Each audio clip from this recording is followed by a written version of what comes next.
Hi everyone, welcome back to our channel వంటింటి కథ. ఈరోజు మన రెసిపీ వచ్చేసి పచ్చి మామిడికాయలతో మురబ్బా చేసుకుందామండి. 3 పచ్చి మామిడికాయలని పీల్ తీసుకుని మామిడికాయ ముక్కల్ని పొడవుగా కట్ చేసుకోవాలి. వీడియోలో చూపిస్తున్న విధంగా కట్ చేసుకోవాలండి. మామిడికాయ ముక్కల్ని ఇలా పొడవుగా కట్ చేసుకున్న తర్వాత స్టవ్ పైన ఒక గిన్నె పెట్టుకొని మామిడికాయ ముక్కలు మునిగేంత వరకు వాటర్ పోసుకొని వాటర్ బాగా మరిగిన తర్వాత మామిడికాయ ముక్కలను వేసుకొని ఉడికించుకోవాలి. మామిడికాయ ముక్కలు చక్కగా ఉడుకుతున్నాయి కదండి. మామిడికాయ ముక్క ఉడికిందో లేదో చెక్ చేసుకుందామండి. మామిడికాయ ముక్క ఉడికిపోయిందండి. ఇప్పుడు స్టవ్ ఆఫ్ చేసుకొని మామిడికాయ ముక్కల్ని ఒక స్టైనర్లోకి వేసుకొని వాటర్ తీసేసుకొని ముక్కలు వేరు చేసుకోవాలండి. ఈ వాటర్ని పడేయాల్సిన అవసరం లేదండి. షుగర్ వేసుకొని షర్బత్ లాగా తాగేయచ్చండి.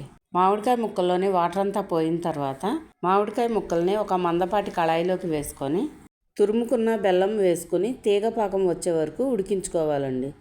మామిడికాయ ముక్కల క్వాంటిటీకి కొద్దిగా ఎక్కువే బెల్లం వేసుకొని ఉడికించుకోవాలండి. బెల్లం బదులు పంచదార అయినా వాడుకోవచ్చండి. బెల్లం కొద్దిగా కరిగిన తర్వాత దాల్చిన చెక్కని చిన్న చిన్న ముక్కలుగా కట్ చేసుకుని వేసుకోవాలండి.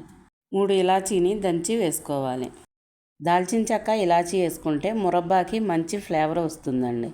బెల్లం ఉడికిపోయి ఇలా తీగపాకం వచ్చిన తర్వాత స్టవ్ ఆఫ్ చేసుకోవాలండి. మురబ్బా బాగా చల్లారిన తర్వాత ఒక గ్లాస్ బౌల్లోకి కానీ గ్లాస్ జార్లోకి కానీ వేసుకొని స్టోర్ చేసుకోవచ్చండి. అంతేనండి, పుల్లగా తీయగా ఉండే mango murabba ready. If you like this video please do like, share and subscribe to వంటింటి కథ.